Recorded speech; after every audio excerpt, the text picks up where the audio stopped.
So hi friends, welcome back to my channel. And நேற்று வந்து Bahrain grand ப்ரீயோட qualifiers முடிஞ்சுது. ஸோ அதை பற்றி டிஸ்கஸ் பண்ணலான்னு தான் வெங்கட்டோட இன்னைக்கு வீடியோவில் கனெக்ட் ஆகிருக்கிறோம். அண்ட் நேற்று ஒரு சில கொஞ்சம் சுவாரஸ்யமான விஷயங்கள் ஜப்பான் கிராண்ட் ப்ரீயை கம்பேர் பண்ணுறப்ப குவாலிஃபயர்ஸில் நடந்துச்சு.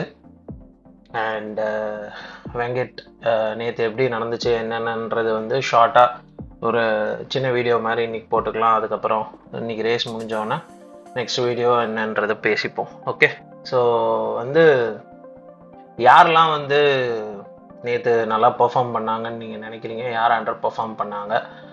அண்ட் போடியமில் யார் முடிப்பாங்க இன்றைக்கி ரேஸ்லன்றது வந்து ஜஸ்ட் ஒரு சின்ன சினாப்சிஸ் மாதிரி உங்களோட இன்சைட்ஸோட சொல்லுங்கள்.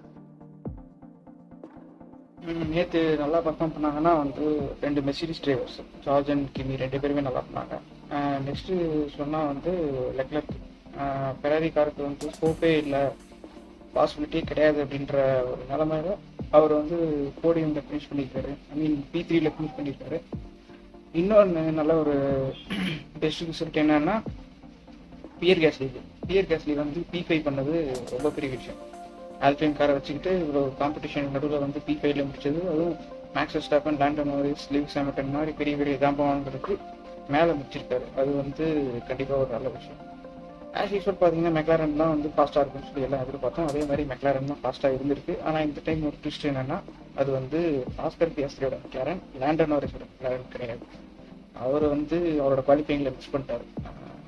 பெரிய மிஸ்டேக் பண்ணி இப்போ P6 ஸ்டார்ட் பண்ணுறாரு. நினைக்கிறேன் P6னா மேக்ஸ் வெர்ஸ்டாப்பனுக்கு முன்னாடி. அதனால் கொஞ்சம் ஓப்பனிங் லேப்பில் கொஞ்சம் க்ரூஷியலாக இருக்கும் அவருக்கு. ஏன்னா சாம்பியன்ஷிப் லீடை தக்க வைக்கணும்னா கண்டிப்பாக மேக்ஸ் வெர்ஸ்டாப்பனை பிஹைண்டில் வச்சு ரேஸ் முடிக்கணும். அது அவர் எப்படி பண்ண போகிறாருன்னு தெரியல. அது கொஞ்சம் கஷ்டமாக இருக்கும். ஸோ ஓகே, ஸோ நேற்று எனக்கு இம்ப்ரெஸ் ஆன விஷயம் நீங்கள் சொன்ன மாதிரி கேஸ்லியோட பெர்ஃபார்மன்ஸு அண்ட் அதுக்கப்புறம் மர்சிடிஸில் வந்து ஹாமில்டனோட ரீப்ளேஸ்மெண்ட் ஆண்டோனெல்லி 2 பேருமே பெர்ஃபார்மன்ஸ் வந்து நேற்று எனக்கு பிடிச்சிருந்துச்சு. அண்ட் இன்னைக்கான ரேஸ்லையும் நான் அதை எதிர்பார்க்குறேன், ஆன்டிசிபேட் பண்ணுறேன். ஏன்னா போடியம் ஃபினிஷஸ் வந்து எப்படி இருக்குன்றது அண்ட் உங்கள் பார்வையில் எப்படி இன்னைக்கு இருக்கும் போடியம் ஃபினிஷஸ்? அண்ட் அதுவும் இல்லாமல் ஹேஸோட கிராஷை பற்றியும் இது பண்ணிடுங்க. ஹாஸ் வந்து ஒரு மேசிவ் கிராஷ் தான் என்ன பொறுத்திருக்கேன். ஆனால் இது வந்து லோட் அவுட் போஸ்ட் ட்ராக்னா வந்து கண்டிப்பாக வந்து காரோட பெர்ஃபார்மன்ஸ் நல்லா இருக்கும். ஸ்பீடாக போகிற கார் மட்டும்தான் இந்த மாதிரி ட்ராக்ல ஜெயிக்க முடியும். அப்படி இருக்கும்போது அவர் வந்து ஃபர்ஸ்ட் கார்னர் வந்து பார்த்தீங்கன்னா வந்து லாங் ஸ்ட்ரைட்டு, மெயின் ஸ்ட்ரைட்டு, அங்கே இருந்து ஒரு 350 கிலோமீட்டர் ஸ்பீட்ல இருந்து டக்குன்னு வந்து ஒரு 100 கிலோமீட்டர் 150 கிலோமீட்டர் ஸ்பீடு வந்து பிரேக் அடிச்சு டக்குன்னு வளைச்சி அகைன் இமீடியட்டாகவே வந்து டேர்ன் டூ பண்ணணும். அதுதான் அந்த இடத்துல வந்து ஒரு க்ரூஷியலான பாயிண்ட். அவர் வந்து அதில் கொஞ்சம் ஓவர் ஸ்டீர் பண்ணதுனால அந்த ஓரத்தில் கெர்பில் வந்து அவரோட காரோட வீல் வந்து ஸ்லிப் ஆகி ஸ்பின் பண்ணி விட்டுருச்சு. அது ஸ்பின் ஆனதுனால அவர் போய் கிராஷ் பண்ணிட்டாரு.